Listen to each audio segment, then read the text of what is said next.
Batırmın men, batırmın. Marşrutkalarda, taksilerde bekerge жүрсün деп берген мага. Batırsın bu. Ооба, батырмын. Demek batırlar sal көйüp ketken yoksunlar bu. Коомчулукту эки жаатка бөлүп, кызуу талкууга алынган интермедиа ушул. Мында таманыма ок тийген, мен баатырмын деп мактанган адамга жооп катары Куудул Рахманразыков ыр саптарын окуп берет. Батыр болбой ошто жанын бергендер ак үйдө алган баатырларын жайнады.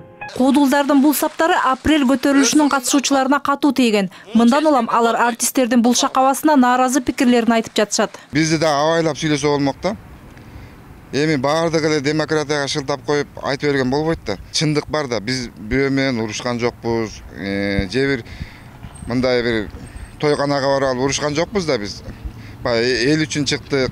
Баягы түндүк, түштүкпү бөлбөш керек. Баардыгыбыз бир кыргыз элбиз. Куудулдар Рахманразыков менен Тынар Курбаналиевдин бул оюну чыгармачыл чөйрөдөгү адамдарды да эки жаатка бөлүп койгондой. Гүмөндөр Аболов кесиптештеринин ээн ооздугун сынга алган.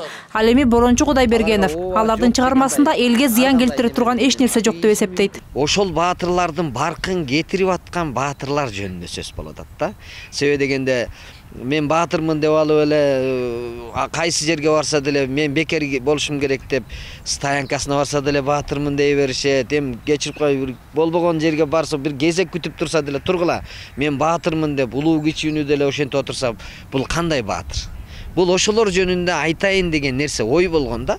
Бирок андагы баатыр деп балдарды айтам оштогу, башын сайып оттон өткөн жалындан деген саптары элди түндүк түштүккө бөлүү катары кабыл алынган. Азыр мына өзүңүздөр опрос кылсаңыздар, концертке барган киши жок азырчы. Булар азыр кандай фирмалар менен билеттерди сатышкан. Ошо кайсы кишилерди алып келип, мына ошол арде мына видеону көрсөңүздөр, арде күлө турган эчтеке жок да, просто мына элди түндүк менен түштүккө бөлгөн маселеси болот да. Мен ошол ойлонуп атат да. Булар азыр кылып аткан иши бул терроризмден да жаман иштер кылат да. Бир элди экиге бөлүп башаламык тап келебиз. Биз буга туруштук беребиз. Мен мурун кандай айтсам, парламент кандай айтсам, мен ошо сөзүмө турам. Бул ишти аянтча чейин чыгарам. Мындай чагымчылдык үчүн Куудулдарды жоопкерчиликке тартуу өтүнүчү менен депутат тиешелүү органдарга кайрылууну пландап жатат. Мындай ээн ооздукка жол бергени үчүн Маданият министрлигинин да кылган ишине баа берилиши керек дейт депутат.